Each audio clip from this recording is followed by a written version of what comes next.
Go. So I've accomplished the first task, is to make sure the recording gets started. Well, I'd like to welcome everybody to the presentation today called the problem with productivity.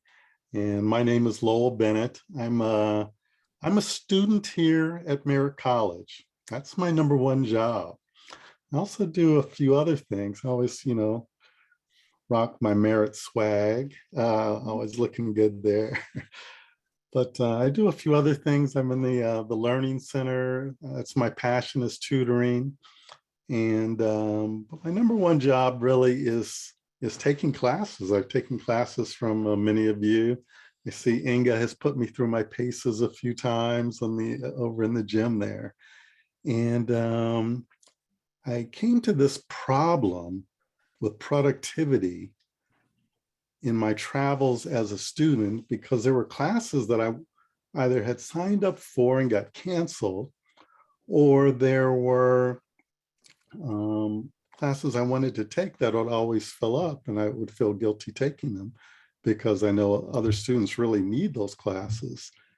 And so it became kind of frustrating. I started doing some research into it, and I discovered some things, and I want to share them with you today. And let's see if I can share my screen. And this is what I want to do, I think. And going to presentation mode, and hopefully, can you all see that the presentation there? Yes. Okay, great. So let's see. So today, what I want to do is, some of you may not be that familiar with the concept of productivity. So I want to talk a little about what is productivity, discuss why it's a problem, and then offer some solutions that I and others have come up with and thought about. And actually, a lot of them are in place already. Just shout out to the amazing administrators that we have, and many of you I've discussed this with, and things I'm going to suggest here you've been doing for years and continue to do. But we're going to talk about some of the solutions. But I want to start off with a couple of bold statements. They're really bold. I may not have a job after I put out these statements. One is not so controversial. Merritt College puts students first. I almost never want to forget about that. That's why we're here, to put students first, to put me first, because I'm a student. But we're here to put students first, and shout out to Denise Woodward for contributing that amazing, powerful statement as part of our mission statement. And the second one is kind of controversial. This could cost me my job. I'm going to say Merritt College should never cut classes because of low enrollment. And so just hang on to that for a bit as we go through the presentation. But first, let's go back to what is productivity. And I have a very simple definition. It gets much more complicated when you go through run through the numbers.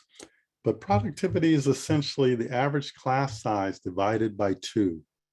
If you keep that in mind, you'll be okay. It's a measure of efficiency, or as the name implies, and I put it in quotes in most places because I don't really like it,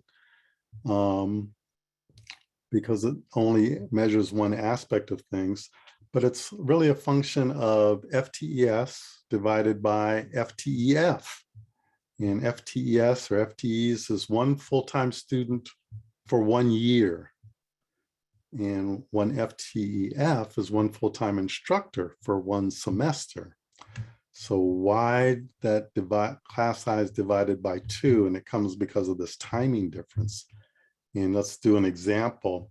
Suppose you had 35 students for a year, two semesters, that would be 35 FTEs or FTES. To teach those students, you'd need 1 instructor full-time instructor in the fall, 15 unit load, and one full-time instructor in the spring, again, 15 units. That would be 2 FTEF. So to get my productivity measure, I divide FTES by FTEF, 35 divided by 2 gives me a productivity of 17.5. Now this is a number that is actually sort of a standard number. No one seems to be really quite sure where it came from or why it exists, but it's kind of a standard number. We'll just keep that in mind as we go forward. Now, so what's the problem? The problem is this productivity number is used to budget course offerings. And it really gets into this concept of targeting excessive productivity, and that results in restraining the course offerings we're allowed to offer. And maybe an example kind of illustrates that. If I'm going through my budgeting process kind of early in the year, and I have to decide how many courses I'm going to offer, or how many FTEF I'm going to have available, how many faculty I'm going to have available to, or budget to teach those courses, I start by estimating how many students I'm going to have, my FTEs, FTES, and then I target a certain productivity number. So we recall productivity is FTES divided by FTEF. Well, I use my algebra skills and do some rearranging, and I come up with FTEF is equal to FTES divided by the productivity target I have. But there's a problem when we use productivity this way to target and come up with an allocation of FTEF. There's an assumption there. And that assumption is that FTES won't change when I offer fewer classes. And here's some examples. And here I'm just assuming that FTES, the number of students, doesn't change. And if I start with 1,200 and I have a product, divide that by a productivity target set of 10, I would say, oh, I'm going to offer enough classes for a faculty FTEF of 120. Suppose I said, well, I want to be more efficient, more productive. I'm going to target 15. Well, that results in only 80 FTEF. Well, obviously, that means many fewer classes are going to be offered, and you're probably not going to attain that same 1,200 FTES that you had projected. If you boost it up to 20, now you're offering half as many courses, but expecting the same number of students. So targeting higher productivity implies fewer faculty courses, which fewer FTEF, which means fewer courses offered. And here's the thing, fewer FTES means less funding. Our funding is essentially based on the number of FTES that we serve. And further, the number, if we have lower FTES today because we offer fewer classes, when we come around next year, we're going to say, well, our FTES were down, let's project even lower. And so there's a certain cycle to it that becomes a problem, and it becomes a downward, essentially a downward spiral, where you continue to project lower numbers of students, because, which also means you're going to offer fewer classes, which means fewer students, and on and on and on. Now, that would be bad enough if that was all, but that's not all. There's more problems with using productivity. Productivity is seen as something to be strived for. Bigger classes is seen in some circles as being more efficient. And overall productivity can actually be boosted by cutting what I'm going to call viable courses. And I really struggle with the language that we use to describe some of these concepts, because they're really business concepts. But I don't like to think of Merritt College as a business. I like to think of Merritt College as a place that serves students, but we want to do that efficiently. So forgive me if I'm using some business terminology that's not as inclusive or seems a little bit harsh at times. But anyway, productivity can be boosted by cutting viable courses that are effectively low productivity courses. And that's because productivity doesn't focus on funding and cost. Ultimately, balancing these funding and costs are the key to fiscal health. We've all heard of the SCIF, and you may have heard of something called the budget allocation model. These are movements towards using funding and revenues and using cost as ways to essentially run the colleges and refocus the relationship between the colleges and the districts, between the colleges and the district in relationship to fiscal health. But the focus on productivity really obscures the need to focus on delivering service to students.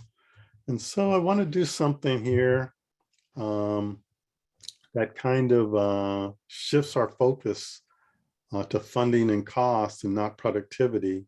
And we're going to do some exercises that look at funding sources, look at marginal cost and fixed cost, all these things that are involved in delivering these services. And I actually developed a calculator, and I call it the class retention analyzer, that incorporates a lot of these funding sources and looks at the cost involved as a way to kind of help us decide whether to keep a class or cut a class. But let's take a look at just some examples. And the first example is, we call it case one. And I'd like you to private message me in the chat whether you think you'd want to keep this class or cut this class. And there's a couple of other cases we're going to look at, but just in the class, in the chat, if you can just type case one keep or case one cut. I just want to kind of get a sense of what you guys are thinking in terms of whether you should keep a class or cut a class. And I'm going to try to monitor that. I'm going to stop sharing for a minute so I can just kind of see what people are saying. Getting a lot of messages here. Everyone's saying, well, it's almost unanimous. Everyone's saying, oh, we have a few people. And just as a cautionary note, these are just example numbers.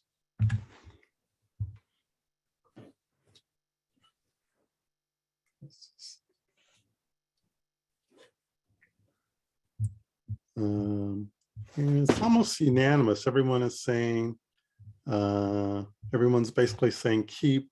We did have one person say to cut because the fixed costs were too high.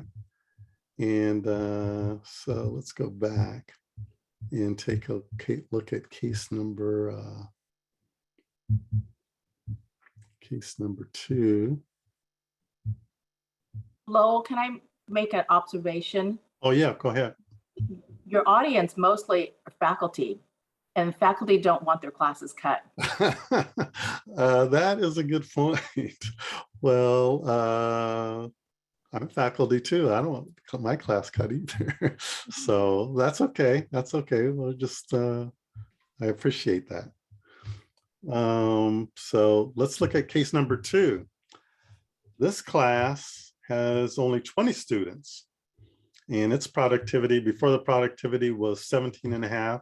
Now the productivity is, it's down to 10. And we see the funding is 20,000, the marginal costs are 8,000, fixed cost 20,000 again. And we have to decide whether to keep or cut. So again, the 20,000 from tuition and apportionment, 8,000, and these are all, I'm to some extent making these numbers up. It's just for illustrative purposes, but share with me in private messaging, keep this class or cut this class. I just want to get a sense of what people are thinking. Just say case 2 keep or case 2 cut. And let's see, that was 17. Keep. Someone says, how do you choose who's using the course? Some are saying it's too much, that we're saying that part-timers are not earning $8K per course. So again, these are just example numbers. Some people are saying, I'm seeing a kind of a mixture here. We're getting some keeps and some cuts. It's like, okay, let's see anything else. Beside their keep. Okay, so a little bit more of a mixture on that one. Let's take a look at case number 3. I remember case 1, I'll go back. Case 1 is 35 students, productivity 17.5. Case 2 was 20 students, productivity 10. Now we're in case 3, 10 students, productivity is 5. Funding is down to 10,000. Instructor costs 8,000. Fixed costs, we got 20,000. Again, these are for illustration purposes. Let's see. So 10, 8, and 20. Hard choices here. 10 students. We're going to keep it or cut it. And I'm going to go away from that and see someone asks, is this a required prerequisite course? Great question. Decisions about cutting a class should be much more than just cost. Absolutely. But here we're focused just on the cost. So, wow. Well, some people are making some tough choices here. I'm getting more cuts. Some people say I need to know more. Other classes in the department. Very good. What population is the class serving? You see that? These are all great questions. And I see some of the administrators there are probably nodding their head that, oh, yeah, we're living this every day. And so shout out to the administrators and the chairs and everyone. I'm just a student. I just make up these exercises. So wow. So are these students full-time students? That's a good question. And Brad has a few comments there. We're always welcome. And so let's see. Well, many more cuts in this situation. So let's go back quickly. So, well, the answer is, I mean, you guys raised some really good points. These are tough decisions. The answer is actually, my answer at least, and I have, again, a student perspective, is keep them all. You know, class size 35, class size 20, class size 10. And the reason I say, just from a business perspective, I come from long career in the business world, the finance world, is because the marginal contribution in each of these, you know, made up examples is positive. So just from a financial perspective, I want to keep all 3 of these classes. I have incoming funds from the state and from tuition of, well, in first case, it's clear. The incoming funds are enough to cover the marginal cost of $8,000 and the fixed cost of $20,000. So a cost of $28,000. I'm getting funds of $35,000. Sure, that's easy, and it hits my productivity target, 17.5. Everything is all good here. Now, and so if I look and I say, if I keep the class, I'm plus 7,000 in total cost. If I cut the class, I still have my fixed cost, remember, so I'm going to lose 20,000. Case number 2, it's a little tougher. Productivity is down to 10. If I add this class into my mix at the end of the year, if I'm an administrator, it's like that's going to pull my overall productivity down.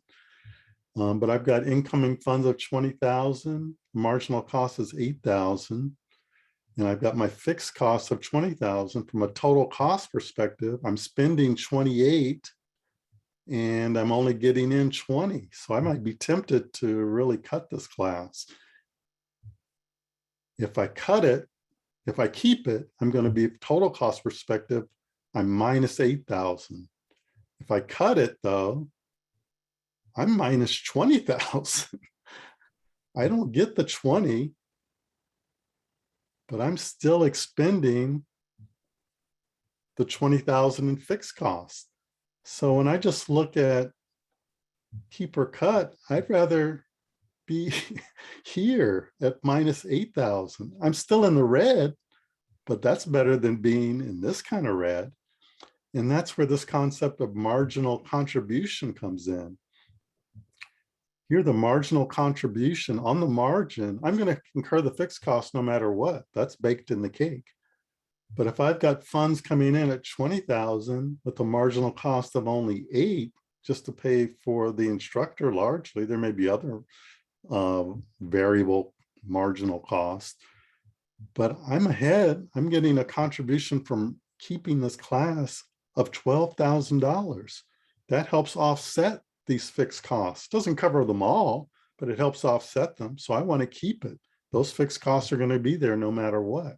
Same thing for case 3 with only 10 students.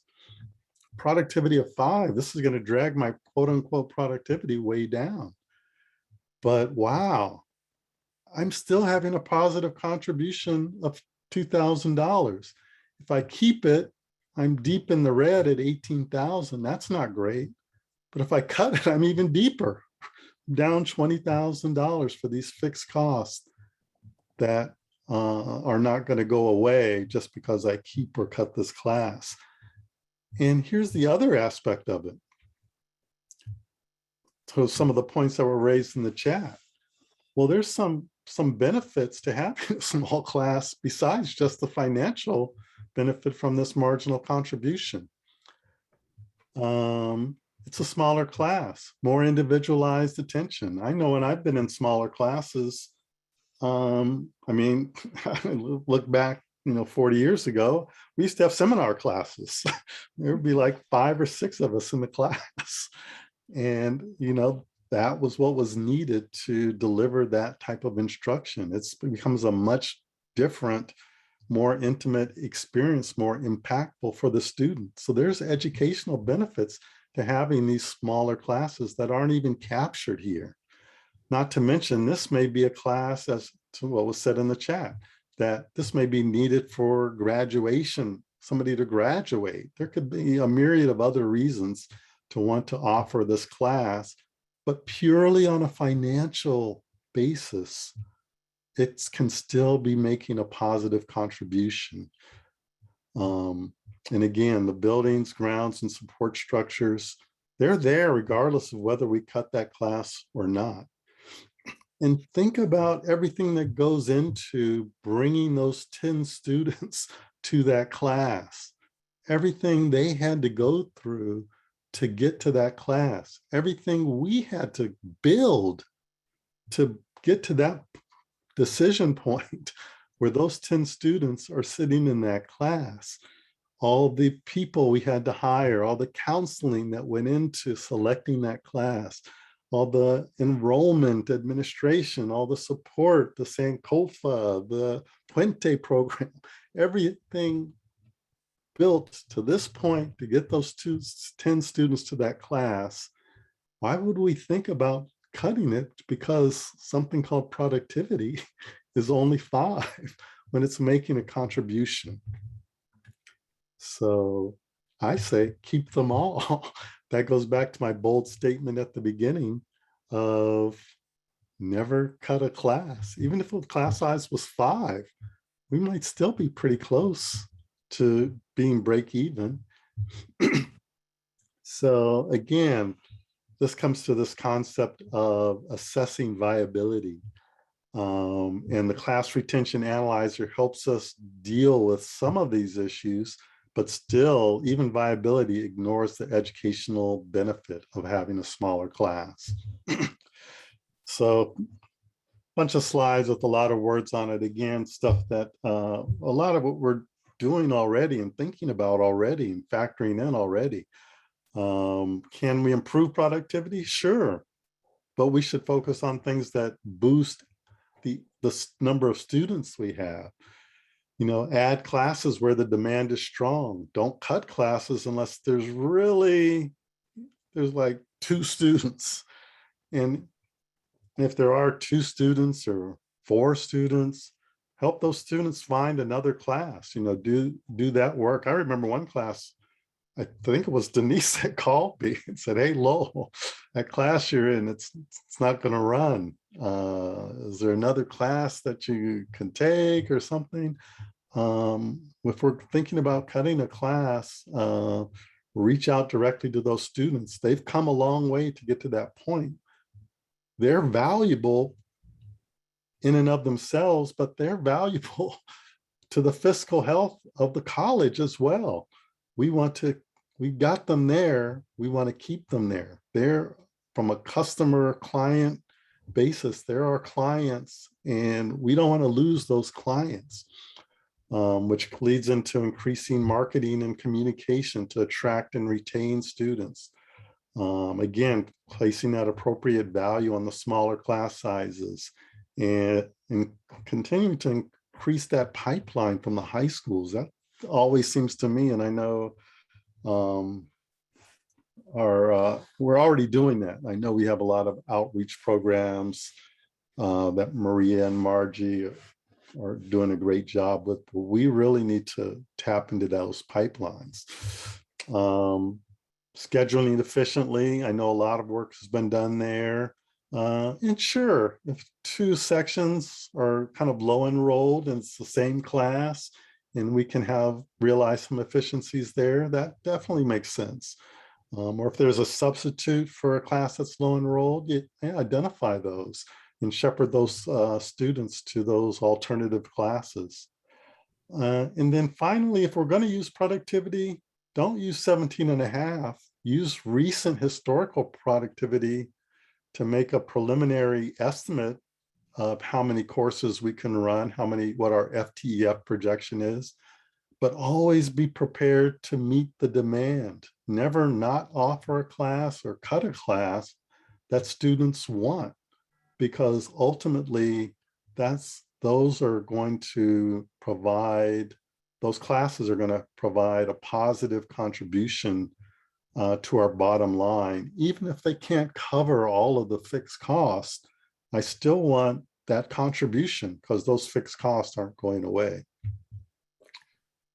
So again, lots of words. I apologize.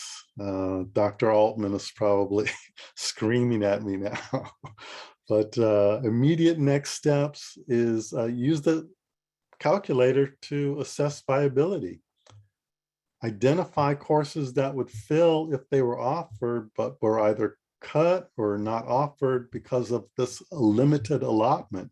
This is actually something we're doing now, and I've gotten a lot of feedback. We've actually identified 10 classes, nearly 300 students that would be served if we offered these classes. The the chairs are highly confident, and so I'll be sharing that with VPI Richardson. But I encourage chairs, faculty, whoever, if you have classes that you believe would, not just fill, but would have significant enrollment, I would say 20, definitely, let me know, send me an email, let me know. We're trying to document those so that we can make the case that we should be running those courses and offering them now, because especially in the sciences, I'm hearing instructors are hard to find later. And here's something that actually has came up in conversations with Nathan.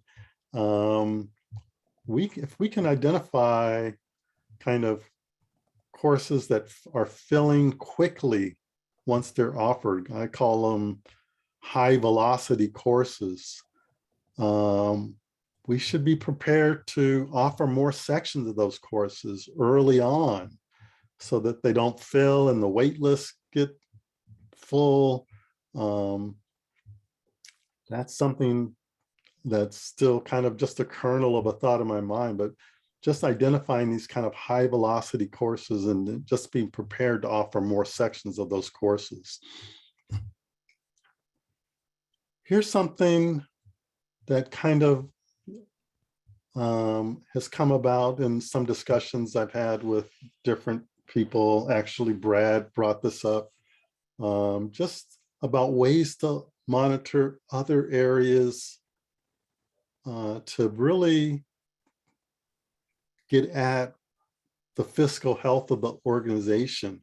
And how do we it's something that's very common in business, is you have a company and you want to look at different ratios so that you can compare this company to other companies in the same industry.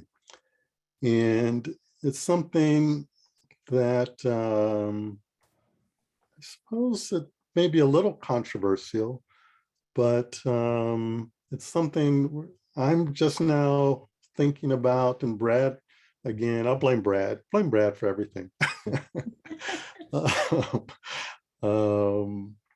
But it's something I think is really important.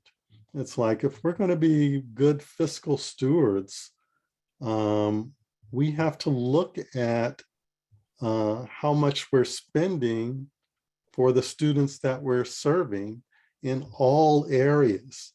And what I kind of expect is that in some of the areas we're not spending enough, and maybe in some areas we're spending too much.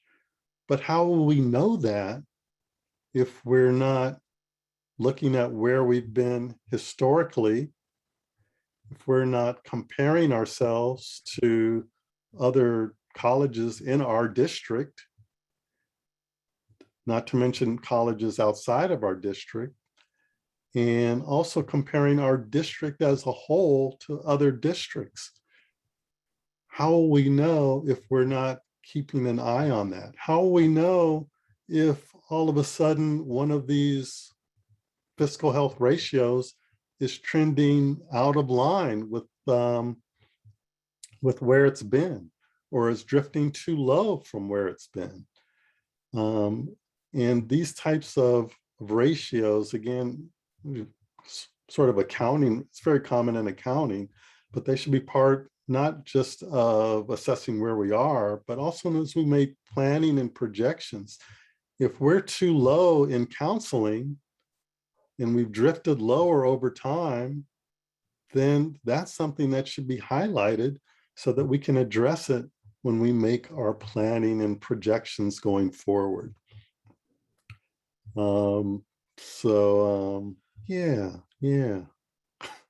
Lots of things to consider. And so again, I just end with, at Merritt College, we put students first. I've been attended and graduated from, miraculously, from what some would say are some of the best educational institutions in the world. And when I compare the education that I'm receiving at Merritt College, if I had to choose, I pick Merritt. I pick Merritt every time. We have some of the best instructors, the best administrators, the best support support structures. I keep saying Sankofa, Puente, first year experience. It's amazing what we have built here at Merritt, what you all have built here at Merritt College. I just signed up for the classes. It's absolutely incredible. Inga gets me in shape. I really appreciate that. Professor Seals boosts my racial esteem. It's amazing. I never got that anywhere else. I get that here at Merritt College. And so we have something incredible going here. And we really, if we can all pull together and deliver for students, put students first, I think the sky's the limit. But don't cut back what we have to offer.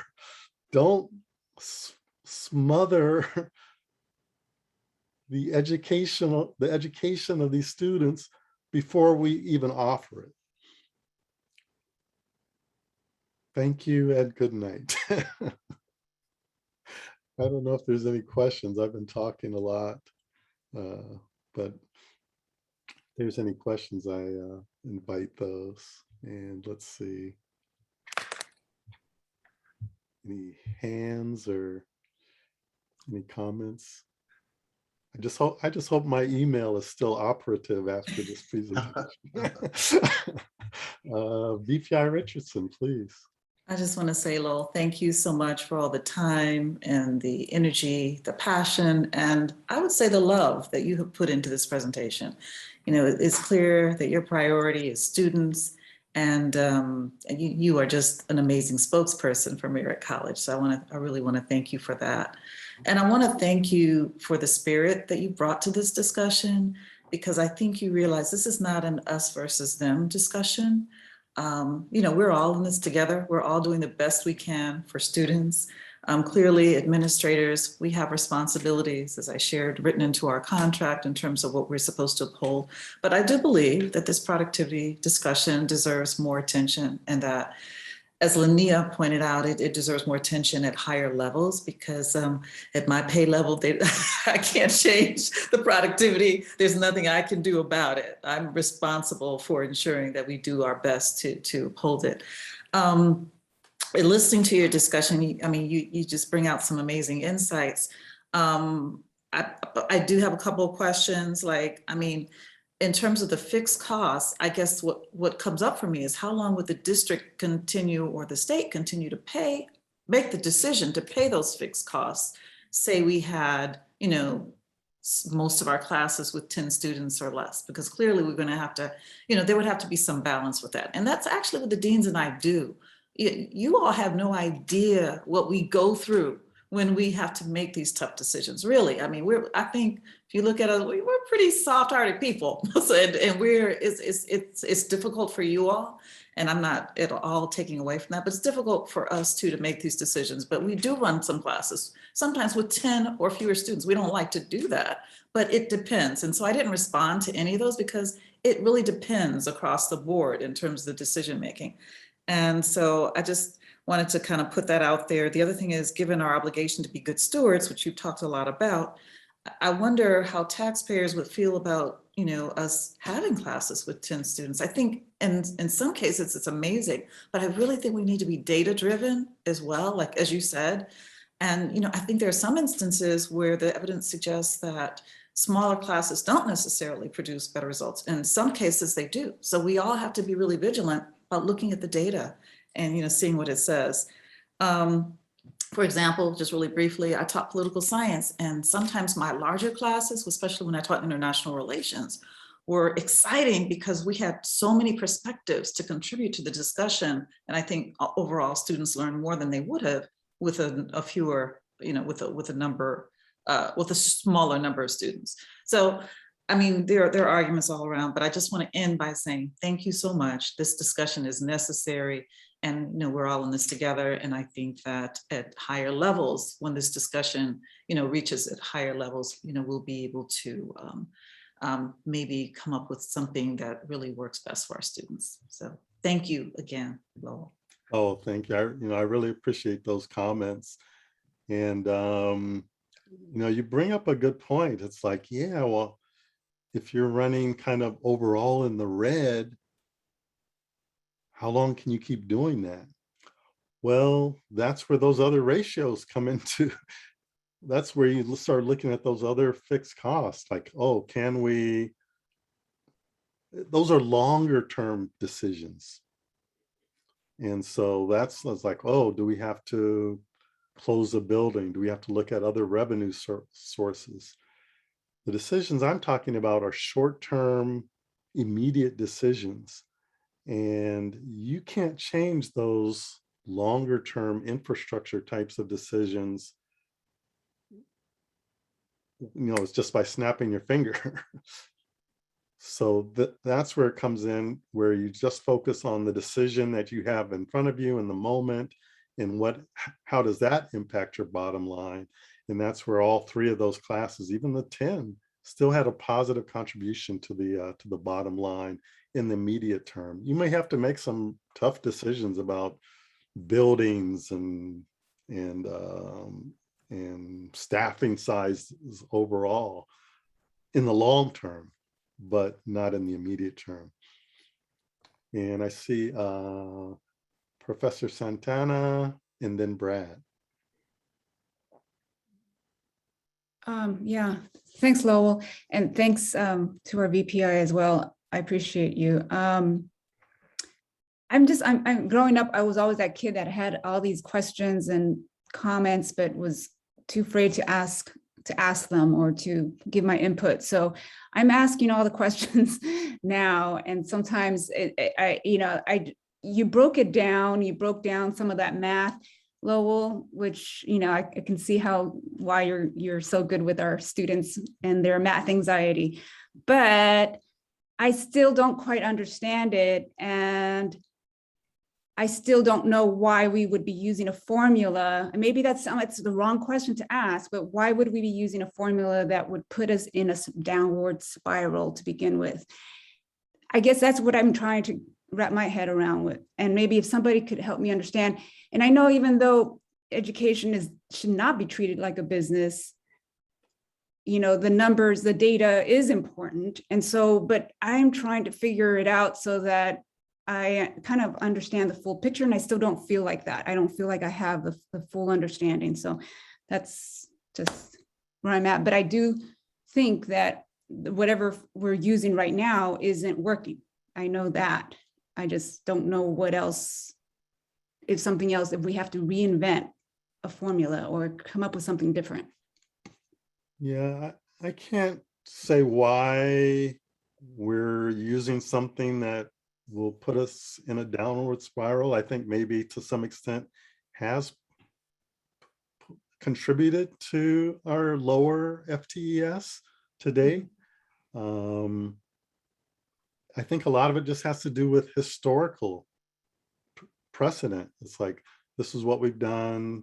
This is what the state, VP Richardson mentioned it, this is what the state is putting out. This is what we're required to do. And I think we're making changes actually in some of the like the budget allocation model meetings, the planning and budget committee meetings. You're hearing more and more recognition that we have to move away and do something different. So so that's heartening, and it's at the highest levels that the recognition is taking place. So so yeah, so if you want to set up a tutoring appointment, Isella, I'm glad to meet you in the Learning Center. Brad, go ahead. Thanks, Lowell. Thanks for the presentation. And to address Isella's question, the whole theory behind cutting was that if we cut these sections, those students will filter into other classes, and therefore we will not lose any enrollment. So it was a strategy that we've used for the last 3 or so years, and it hasn't worked because the data show that our productivity has actually gone down over the last 3 years as we've cut sections.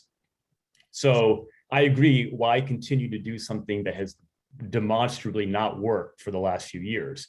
That doesn't mean, I think like David Johnson or Denise might say, well, if you look before that, we were adding a lot of classes and our enrollment wasn't going up. So it's not I'm not saying it's as simple as you add classes and they're going to all come, right? But it's not either or. There has to be something in between.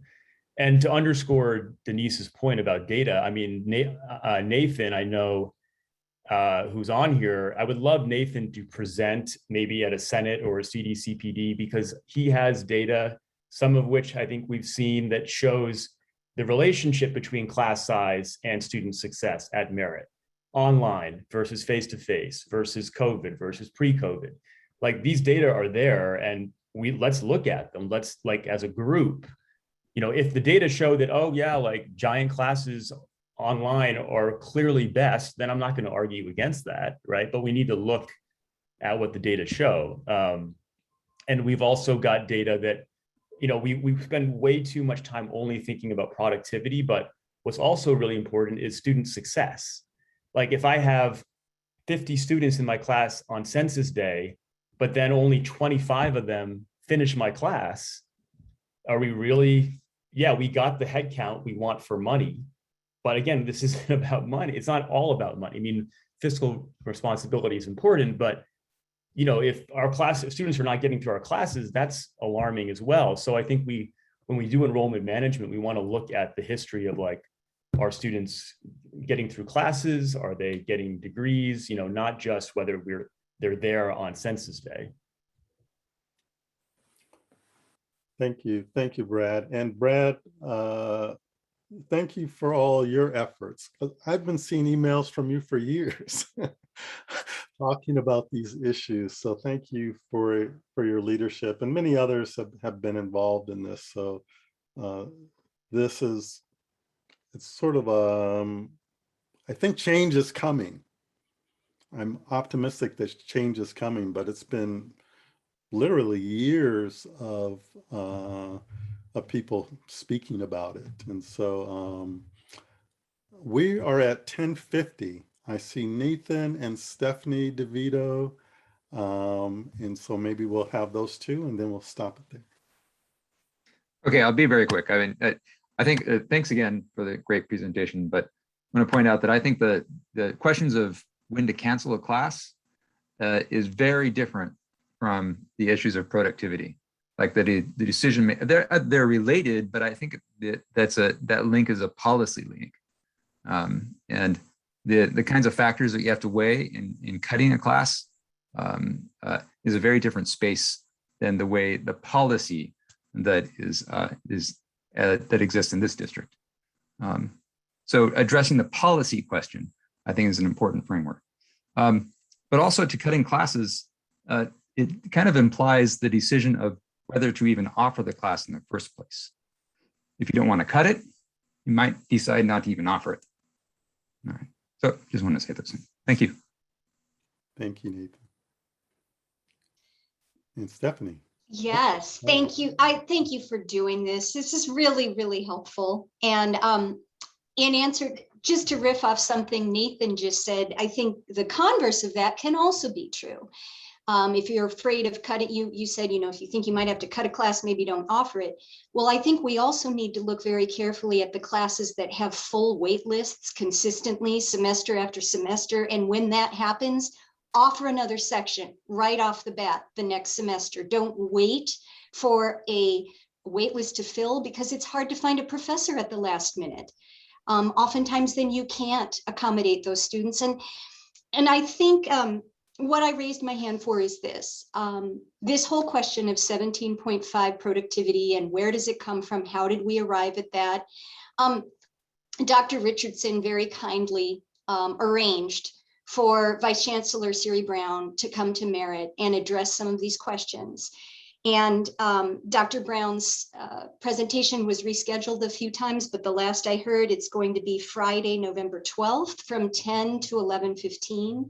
I think we all need to come because I think, I want to understand more about where did this 17.5 come from and is it valid? I think Lowell has made a very convincing case that from the perspective of student success, even from the perspective of revenue, that 17.5 doesn't really have validity. So why is it there and why are we following it? I think we really need to look carefully at what happens to our students who can't get the classes they need. Do they enroll in other sections or do they just go away? I can speak only anecdotally from my observations as a counselor, trying to find places for students when classes were full, and we lost them. We just lost them. It's not that, well, they took a different biology class. They needed that biology class for their nursing prereqs. And if they couldn't get it from us, they went to Chabot or they went to College of Alameda. So we need to be very clear about the costs of cutting classes for the sake of productivity if in the long run we're losing students because of it. They're not going to keep trying. They're not going to, how many times are you going to keep coming back to Merritt and not getting the classes you need because they're full? Thanks so much. Thank you, Stephanie, and thank you, everyone. And I just want to close by saying thank you guys so much for all the hard work you do from the administration, the faculty, classified. Everybody's working hard. We're all on Team Merritt. I'm on Team Merritt. And so I just want to thank everybody for all you do for the students and for me as a student. And now I've got to run because I have some chemistry homework I've got to work on because Dr. Asamoah, he does not play. That guy is tough. So thank you all very much. I really appreciate your kind words and your attention. Thank you, Lo. We're lucky to have you. Oh, Make thanks, a Lo. schedule an appointment, a chemistry tutoring appointment. I'm on it. You. Thanks, Lowell. Excellent presentation, man. Oh, Thank thank you. Thank you so much. Excellent. Thank you. Thanks a lot.